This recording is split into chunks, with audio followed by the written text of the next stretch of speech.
Let's roll, baby. Welcome in. It is a Monday edition of the New York Sports Rush presented by the Bet Rivers Network. John Jastrzemski alongside Chris Lopresti, my main man, who I spend a whole lot of time with at SNY. We go way back to our WFAN days. CeeLo, welcome to the Bet Rivers family. How we doing, baby? I'm doing great. I haven't seen you in I don't know, 12 hours or What does so. it say? So 10 hours, 12 hours? Who's keeping score? it's good to see your happy, smiling face as usual. Well, I'm in a pleasant mood. The Always. coffee has hit. The baby is well taken care of, and we have a lot to dive into after what was a very busy weekend. We'll get to the preseason game one debuts for both the Giants and the Jets. And yes, we had some Breece Hall news that broke literally moments before we started this show, which we're going to get to. And listen, we don't want to speculate too much. I don't think we're going Sure. to have total clarity, but we'll get into what's going on with Breece Hall. So I got to start Yankees. I don't want to say they had to have the game Sunday Mm. because from a playoff standpoint, they're going to be in the playoffs. I would phrase it this way. If you want to have any hope and dream of winning the American League East, after Tampa Bay just lost 3 consecutive games to the Baltimore Orioles, the Yankees losing a game on Friday in which Garrett Cole pitched brilliantly. What else is new? They don't score. Saturday, Cam Shorter grinds. It's not his best performance, but hey, pitching in the 6th inning, gives up 1 run, can't win that game because you can't score. If they had lost another low-scoring game and one in which they had a lead in the 9th inning and it's Rice booting the ball at first and Ali Sanchez not being able to block a ball, which leads to runners advancing, I think it's fair to say that would have been one of, if not the worst Yankee loss of the year. So is it fair to say much needed win on Sunday? No doubt. I mean, and even look, winning the low scoring game, at some point, this offense has got to get itself going because the pitching's been great. But, we see it in football sometimes. They talk about complementary between the offense and the defense. And you've seen those teams where the defense balls out, the offense can't move the ball and score points, and the frustration level sets in. It's maybe not quite the same when it comes to baseball, but this pitching staff continues to do its job almost night in and night out. So there comes a point in time, and we understand there are guys missing, guys out of the lineup, but this team's got to find a way and start to figure out some offensive answers. Now, give Ben Rice credit; he comes back with the big home run in the 10th after he boots the ball, which was much needed, not only just in this particular game, but for Rice overall because of the struggles he's been going through these last few, really since the All-Star break. And I know people want to talk about the home run derby. I don't think it's that. He was barely in it. He was in and out before you could even kind of sit down and get yourself comfortable. I think this is just more an extended slump for him and probably the pressure of being the guy in the lineup right now when with Judge and Stanton and Bellinger continuing to be out. And also teams, I think, just kind of focusing on him a little bit more. Some of the reinforcements, Luis Garcia has been okay. Some of the other newcomers haven't really hit the ground running just yet or gotten themselves going. So it's really the focal point is Ben Rice. I think that could have also contributed to the error in the field. So props to him for getting the big home run to kind of get them off the deck there in the 10th. But I mean, really, Thursday, Friday, Saturday, I think they scored a total of 2 runs in 3 consecutive losses. So had to have it on Sunday, especially after they give away the lead there in the 9th inning. And you have a much different feel and sense coming out of Toronto into a day off and now going to a ballpark where traditionally they hit very well down there at Camden Yards. See if that can wake up the bats here Tuesday, Wednesday, Thursday. So let's be honest. The Yankees this year, really since the All-Star break, have been playing the same game every day. Mm-hmm. It's literally the same game. You know you're going to get a well-pitched effort. You know it's going to be a low-scoring game. You know the Yankee offense is not going to be up to par, and it's like, are they good enough to win 2-1, or is it going to be excruciating and they lose 4-2, 4-3, whatever it might be? 2 takeaways. I want to hit you on these. 1, Ryan Weathers continues to be a stud. I mean, dude, you're trying to pitch to avoid a sweep. Dylan Cease, who's basically neck and neck with Cam Schlittler to go and win the Cy Young, is the opposing pitcher. He outpitched Dylan Cease. He's been money for like his last 7 starts. Yeah. And, the initial conversation was, when Carlos Rodon comes back, who goes out of the rotation? That's not debatable anymore because nobody could sit there and tell me they'd rather see Will Warren start over Ryan Weathers with the way he's pitched. But I think bigger picture, Sewell, can Ryan Weathers do enough? And I know I might be jumping the gun here a little bit, but like over the next 7 weeks, Carlos Rodon's had a very injury-plagued up and down. Haven't seen the Carlos Rodon we saw last year or even 2 years ago for that matter. Am I crazy to think that Ryan Weathers could steal a playoff spot within a rotation from Rodon, or is that just like asking too much? I don't think you can say it's crazy when he's pitched as well as he has. Like you said, this is not just a couple of starts. You're talking about really a 7-start span. I think it's 6 of his last 7. He's given up 1 run or less. So, and pitching deep into the game, 7 and a third yesterday, getting the ball directly to Bednar before things went south in the ninth. So you like when a guy knows, hey, you know what? The clock's starting to tick. Other guys are coming back. I might get pinched out of a rotation spot.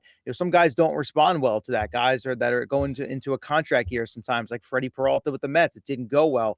You like when a guy has his back up against the wall in terms of his role and his spot, and he responds in a positive way, and in some way, shape, or form, a dominant way, a consistent way, a dependable way to force the issue and make the decision for the Yankees that much more difficult, rather than, this guy's kind of a middling along. He's a 4th or 5th starter. He's pitching to an ERA around 4.5. Let's figure out a way to put him in the bullpen where you can use him as a weapon and get some outs. So it's props and kudos to Weathers for pitching as well as he has. And also some props to the Yankees, because this is another one of those pitching moves where they grab a guy who, the talent and the upside was there. It was always there from really the start of his big league career, or even when he was going back to he's in the minors, and teams haven't really been able to unlock it consistently. And so far this year, he's gotten the results. I'd like to believe that's a part of this Matt Blake pitching program that has really benefited a lot of guys that have come through here. So credit to him for pitching as well as he has. And like you said, I don't think it's crazy at all. He's making the decision difficult. And if he continues to pitch as well as he has, you're not going to be taking the guy out of the rotation that's going out there and giving you consistent quality starts each time through the rotation. He's been excellent. I have one more. Jazz Chisholm can't be playing every day until he starts hitting again. Which is a wild concept, but yeah, I know. I'm sorry. Like, I know he was out of the lineup on Sunday. Hats off to the Yankees for that.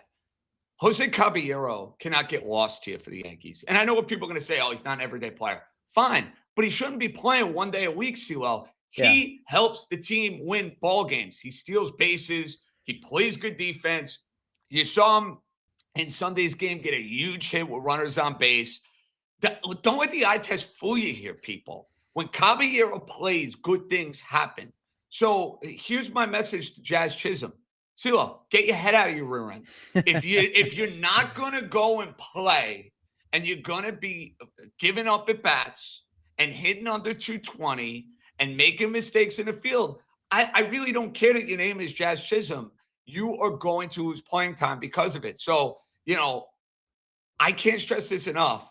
Jazz has driven me crazy this year. He's been a bitter disappointment. And I get the Yankees, they see his talent. They want to harness his talent. They need him to probably play well over the final 2 months. Fine.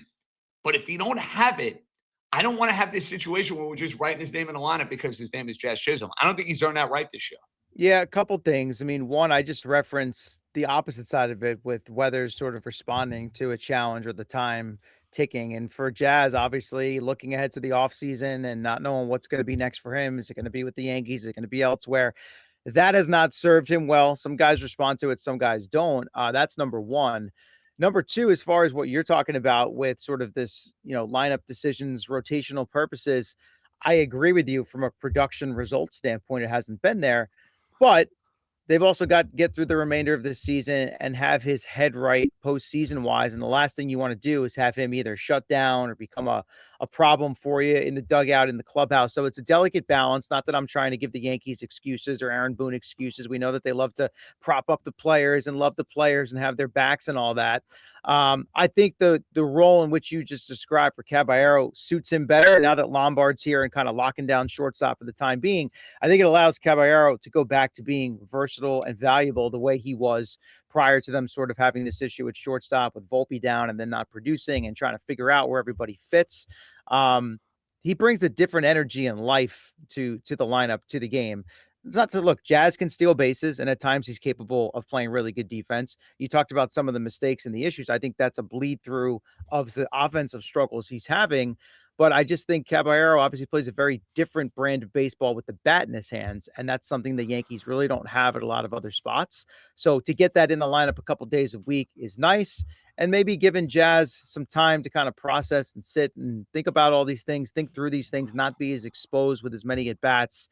maybe you catch lightning in a bottle and he finds a swing and he goes on a hot streak where he's the kind of player that could potentially carry you for a week to 10 days or so. All right. I want to hit on this quickly, Suo, with the Mets. Not a huge deal. They sweep the Nationals. Great. They're playing a little bit better baseball. Wonderful. Too little, too late. But as far as next year is concerned, to me, there are two takeaways from what I've seen over the last couple of weeks. One, Lindor's starting to look like Lindor again. I know we can talk about the kids. I know we can talk about some other elements, the young pitching. No. The Mets want to be good next year. They need Lindor looking like Francisco Lindor. Past month and change, he's done that. Huge deal. The other interesting dynamic that I want to circle, because I've mocked this guy, so I have to take full accountability for this.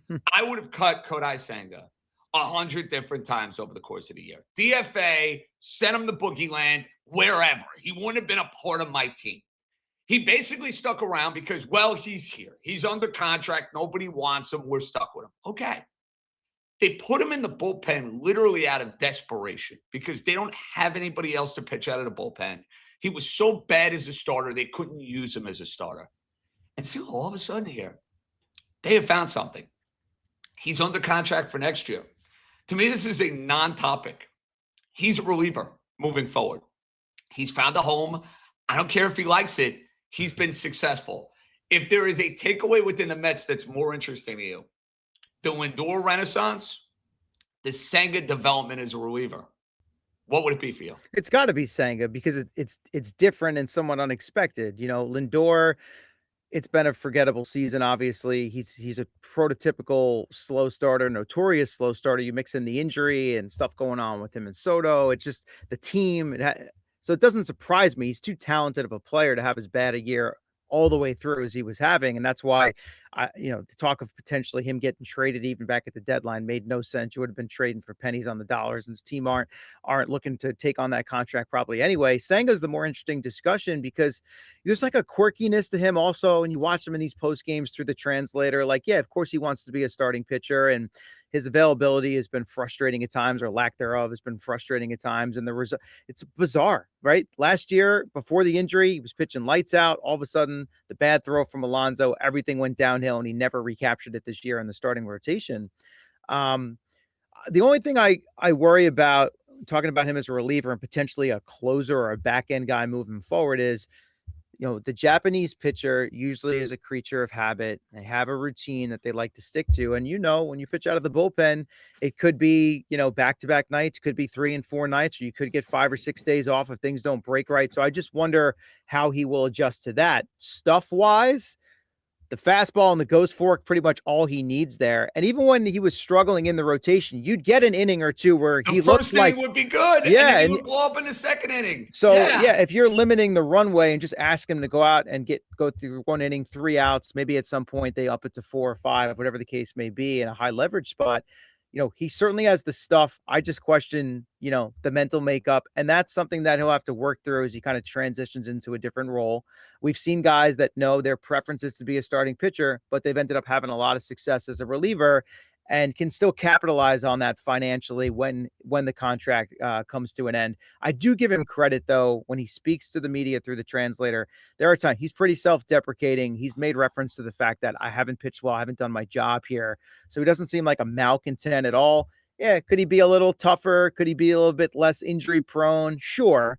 But maybe now that he's been here in the big leagues a few years, and if he can find some success and build some confidence, maybe the Mets have a diamond in the rough there that they certainly weren't anticipating on having when it comes to Senga, what they thought he was going to be versus what he could turn out to be. All right, so a lot of football to get to from the weekend. I don't get nuts about these preseason games one way or another. You can. I mean, some people are going to have these grandiose takeaways. Other people are not. At the end of the day, it's make sure everybody's in one piece and get me to week 1. Well, speaking of one piece, I think some Giant fans were maybe holding their breath on Saturday afternoon, even though this is where, like, Jaxson Dart's reputation from last year, without a doubt, in my opinion, hurt him as far as, like, what people were looking at. So in case you didn't see the Giant preseason game, Jaxson Dart gets sacked and whacked. I don't know if he got sacked. I forget if he got sacked or not. It doesn't matter. Oh, yeah. He got sacked. The blitz came. It was a he Brian didn't see it come. Flores safety blitz Tyrone Tracy missed Didn't the pick it up. block Yep. horrifically, and Jaxson Dart got hit pretty good. Now, this was not, I want everybody to be clear on this. Jaxson Dart last year was a wild man with the way he took some of these hits, where it's like, dude, protect your body. What the hell are you doing? This is not one of these hits where Jaxson Dart could have done anything differently. He's in the pocket. He's a sitting duck. The protection was not good enough. And boom, as I quote John Madden, he got hit. That was not a hit to me, CeeLo, where I watched it live and said, he's got to go in the medical tent for this. That's why, like, some people were like, oh my God, he came back into the game. I'm like, yeah, I'm okay with him coming back into the game. This was not a blow to the head. This was not one of these crazy hits. Pull out, do about nothing, and he comes out and throws a touchdown to Malachi Fields. Did you have a major problem seeing Dart come back into this ballgame? I did not have a problem with him coming back in the ball game, and I'm really not all that bent out of shape about the blue 10 stuff either. I know it's frustrating for him on a personal basis. And yeah, maybe some of it was connected to, I'm not going to say a reputation he's built, but some sensitivity to what went on last year, where, by the way, it was only one concussion. It did cost him a couple of games. He made quite a few trips into the blue tent, but I can't even count. What was it? 5, 6? Yeah, I don't even know what the number was, but it was really just the one time it actually was a concussion that cost him a couple of weeks, which was unfortunate because he was playing well and he's a rookie and you want to see him. We get all that. I wonder if the blue tent thing, which doesn't always mean they're checking for a concussion, by the way, it could be multi-pronged, but yes, if you get pulled out of the game, generally they're checking for a head injury. And this wasn't a situation where, like, after he gets hit and goes down, his head's bouncing off the turf or anything like that. But to be fair, he did kind of lay there for a little bit and appeared like he might be injured. So preseason game, starting quarterback, second-year player who last year missed some time with a head injury and had multiple checks. If you're the independent neurologist or the spotter, let's err on the side of caution here. And I think John Harbaugh and Dart, to his credit, both spoke about, like, they respect the fact that these guys are just trying to do their job, keep everybody safe. But for Dart, it's frustrating because he doesn't want to be coming off the field. So credit to him for going back in and throwing the touchdown. And I have absolutely no problem with it. He took a big hit, got the wind knocked out of him. They check him out to make sure all is well. Go back and finish the reps and the snaps you were supposed to get to begin with. That's why he was playing in this game in week 1 of the preseason. It's a new offense. From everything you're hearing at practice from the guys that covered the team, defense is better ahead of offense. It's a new system for him to learn, much more of a pro style rather than what Brian Daboll was running for him as a rookie last year before he got fired, where most of the time it was him making plays with his legs and making sort of off script plays. Now the touchdown throw was sort of that because he rolls out and extends the play and kind of throws it up to Fields, but he needs those reps both in practice and in these games. So I had absolutely no problem with it. Glad he's okay. Like the way he spoke about it afterwards, and now they go full speed ahead with it. Well, Malachi Fields is intriguing to me. He's a big boy. I mean, that was a hell of a catch. Jaxson Dart was like, all right, big fella, go up and get it. He did. And this is a team that, let's be real, they're searching for that receiver. I know Isaiah Likely is going to get a lot of burn, and he's going to be very productive at tight end.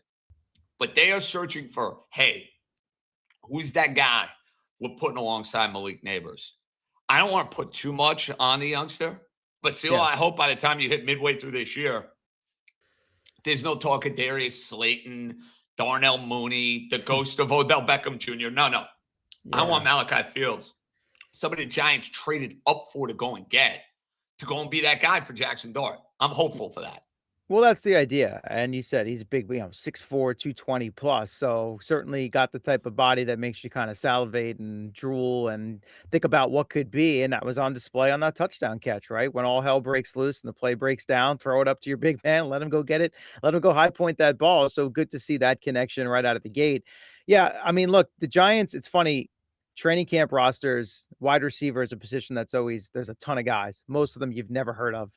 The Giants have a lot of these name brand guys, but most of them are, sort of well beyond being really at the peak of their career. You mentioned Odell, and look, I know it's exciting to talk about. And he looked okay. Hey, he's getting open. He caught a pass. Great reaction from the crowd. But even Harbaugh after the game, he's like, I love what he's doing. The spirit of it for his son. I don't really know how it's. If you read between the lines, we heard the quote on SNY. He was like, "How's this going to end up? I don't know. We'll see." And I've kind of been saying that, even before camp opened, I think he's really there almost like as an insurance policy, and also because of the relationship with Harbaugh and John Mara. It's a nice full circle story. The guy's not played barely any NFL football the last 2 years. He's on the backside of his career. He's been through hell and back as far as injuries are concerned. But to me, this is a situation where, like, if we get to week 1 and for whatever reason Malik Neighbors isn't ready to go, it's the kind of guy you could slot in for a week or two because you can trust, hey, he's going to go run his routes. He's a savvy veteran. He knows how to get open. But if you're talking about Beckham as like a 5th or 6th wide receiver on the depth chart, no, you got to reserve those spots for kickoff and punt returners or guys that can play on your coverage teams. Odell Beckham's not going to do that at this stage of his career. So I'm not convinced he's going to make the roster. Fields is a guy you hope steps up. Obviously, you want to get Neighbors right. How the rest of the wide receiver depth chart shakes out remains to be seen. Other than, it looks like Barrios has got a chance to stick as a returner. But there's some question marks outside of that. I don't even know that Darius Slayton is a lock to stick around after all he's been through in his Giants career with a new staff and a new offense in place now. All right, let's get to the Jets. Klubnik starts at quarterback. Geno Smith is a late scratch. Whatever. Not the end of the world there. Klubnik runs the first team offense. Workmanlike. Pedestrian. Here's the question for me. Are the Jets comfortable and confident enough, Sulo, for him to be the number 2 quarterback? Because I'm not having any grandiose plans that this is someone that the Jets can have hopes for. They have 3 first-round picks next year. Worst kept secret in the world, they're going to have a new quarterback on the team. You know it. I know it. We all know it. But for this year and this team, where we'll get into some feelings around the fan base with this team, where they did improve the roster. They've brought some veteran players to the team. In theory, they should be more watchable than what they were a year ago. But Geno Smith, veteran player, are you confident? Are you comfortable? And I get that the options now in mid-August are not going to be great as far as adding a quarterback to your roster. Like, it's not as simple as, we're going to get this guy. Like, maybe you need some cooperation from other teams to go and get a quarterback that actually could fit what you're looking for. Maybe Andy Dalton, who, again, is not exactly going to excite you. But if you need him to start for a game or two, yes, I would feel better about Andy starting than Cade Klubnik. For the Jets in the early going of this year, not the end of the year when the season's over and it's like, hey, let's see what the kid has. For the first 8 weeks of the year, are you okay with this guy as the backup? Because, listen, if I were on a team, I wouldn't be. If I'm in the business of winning games. It's way too early to say that. And Aaron Glenn even alluded to that after. He said, look, he did a good job. It was a thumbs up day for him, but we've still got a competition going on here. It's far from over. Now, the other guys they have on the roster don't exactly inspire a lot of confidence. Bailey Zappi stinks. We saw Brady Cook last year. He started games because, it's the Jets and that's where they were at. He's kind of thrust into a situation that he probably wasn't really ready. I'm not going to say prepared, but capable of. So right now, when you invest a 4th round pick in a rookie, now's the time of year where you're going to take a look. But yeah, week 1, who is actually backing up Geno Smith if he went down on snap 1 or 5 or 10 or whatever? Far from convinced it's going to be Klubnik. It's rare that you see the mid to late round rookie quarterback as a true number 2 backup in week 1.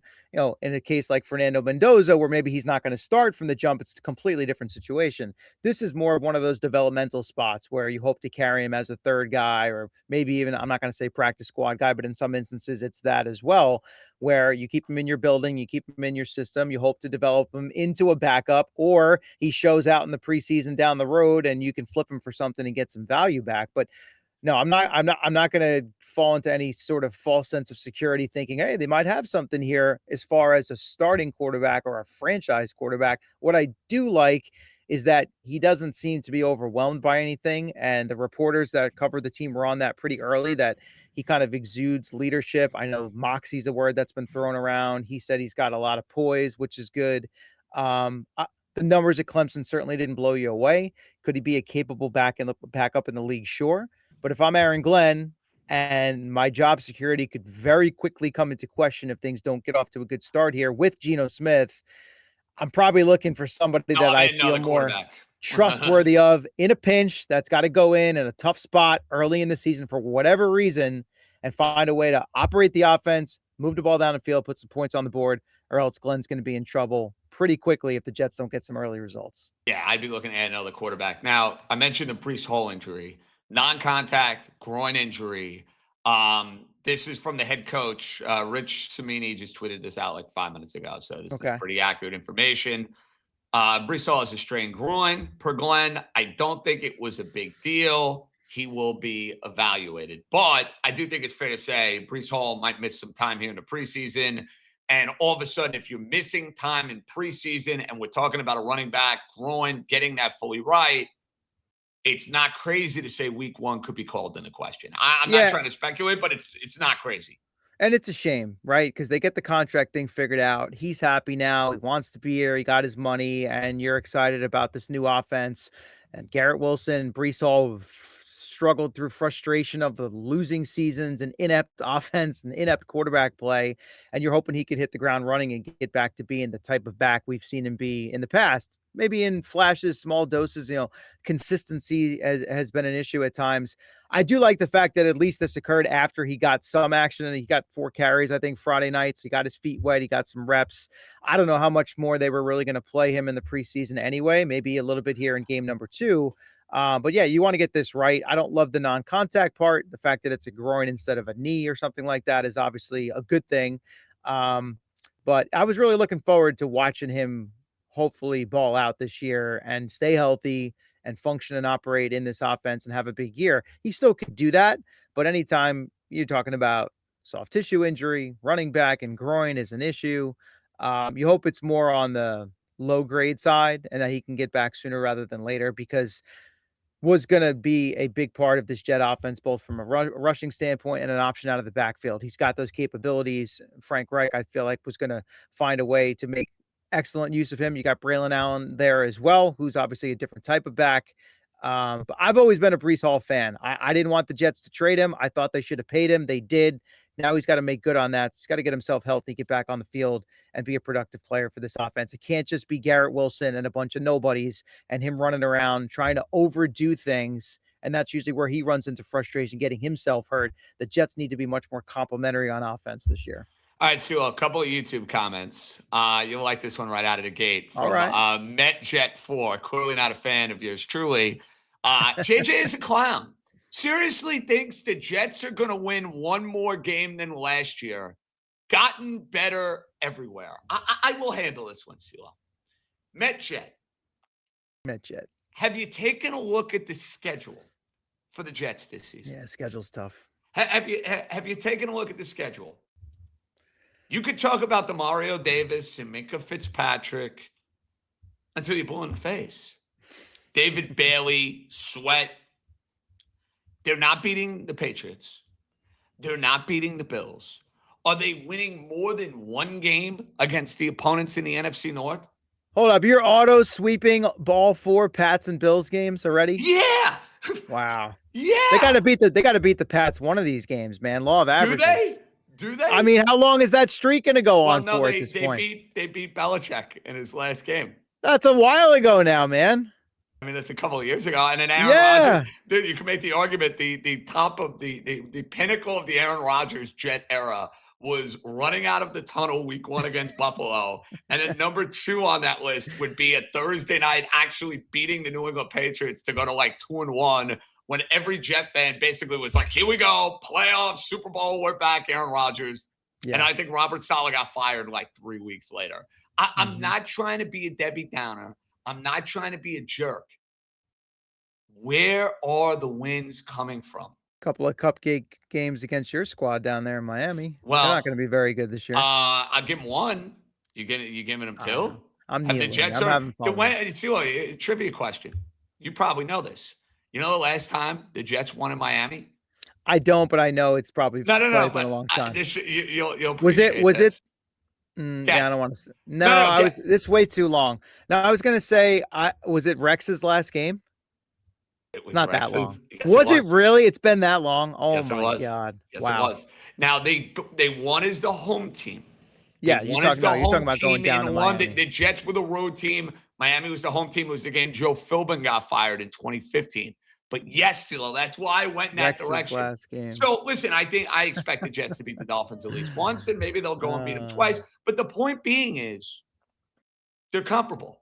The other 2 teams in the division are not. Josh Allen is the quarterback of the Buffalo Bills. Mike Vrabel has a well-oiled machine in New England that is going to be well-oiled again. They're better than the Jets. I Their don't care about schedule his was very extramarital soft affairs. Mike No, Vrabel but can their coach. schedule was soft last year. They got fat on some bad teams. I know we're Sure. talking about the Jets here, But so they'll get fat that on applies. The point being is they're going to get fat on the Jets again this year, CeeLo. Fair. They will. Fair. So, listen, go prove me wrong. Go win 7 games. Do you see 7-win talent with the Jets? CeeLo, I don't. No, probably not. And you're also banking on Geno going back to the Seahawks version rather than the Raiders version. Now, look, the offensive line play for the Raiders was terrible. He was running for his life. It's still Geno Smith, though. Look, you credit him for resurrecting his career and getting something out of it as compared to what it looked like when he first left here with the Jets and then the time with the Giants as well when he got in there for Eli. But I've always been a Geno guy, but even I'm not going this so far as to say like all of a sudden this offense is going to start clicking on all cylinders. It should be better than it was a year ago and in recent years. You got certainly a capable offensive coordinator. We already talked about Garrett Wilson. You get Breece Hall right. They've got some pieces and some options. You got Omar Cooper Jr. coming in now. Like he looks like he could be a player. So continuity, but yeah, I'd have a hard time believing that they're really going to truly contend for a playoff spot or hang in it long enough. But the bar is set so low, which you want to see for both of the New York teams, by the way. Can we get to Halloween before we're already basically packing up the footballs for the year? I mean, that's how bad it's been around here in recent years. We can't have that again. Okay. I have one more, Sewell, and this one comes from Reynard the Fox. It's a message for Sal, but I'll share it to the show. FYI, Sal, Giants at the moment have the worst secondary in the NFL. I don't know if I go that far because I think the team down in South Florida may find themselves in a position where because they have literally inexperienced player after inexperienced player after inexperienced player. But I do think it's a major weakness for the Giants, what they're dealing with at the corner spot. I thought Javon Holland looked incredibly slow a year ago coming over, signing the big money contract from my team. The run defense, CeeLo, was probably more of a concern watching that first preseason game. But, yeah, you didn't get a great year out of it. In the front seven, but yeah. The idea that people are talking up Tay Banks as a potential answer. Anytime I hear Tay Banks an answer for the Giants, I'm legitimately concerned. Yeah, that is where the coaching prowess and acumen of John Harbaugh and their new defensive coordinator going to have to get a lot more out of this secondary because I would agree it's a problem. 100%. And they're not exactly healthy back there right now either early on in camp. Some guys that have been missing time and been out. Now they're hoping to get them back in short order, but new staff, new defense, and not exactly a unit that had a lot of success or things that you were excited about. So that's where, the coaching staff's either got to get more out of those guys, those names that we're familiar with, or you find a way to uncover the unknown, and all of a sudden the guy steps up that maybe develops into a player that you didn't expect. Outside of that, you could be talking about, okay, this is something we've got to address in next year's draft, the year after that. But on paper, that unit definitely appears to be the weakness, not just of the defense, but if you look at the roster, all 3 units, offense, defense, special teams, that one is definitely towards the bottom. They got to have more out of that group. CeeLo, ton of fun, buddy. Welcome to the Bet Rivers family. I hope you enjoyed it.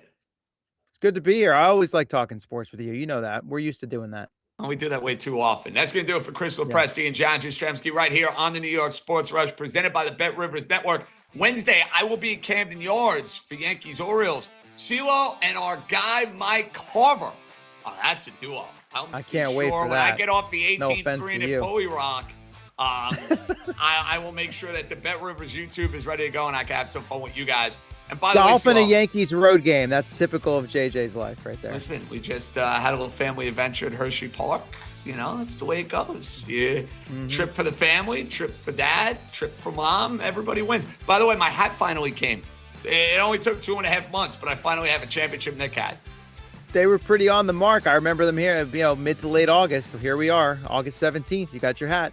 Better late than never. For CeeLo and JJ, we're signing off. Enjoy the rest of your day.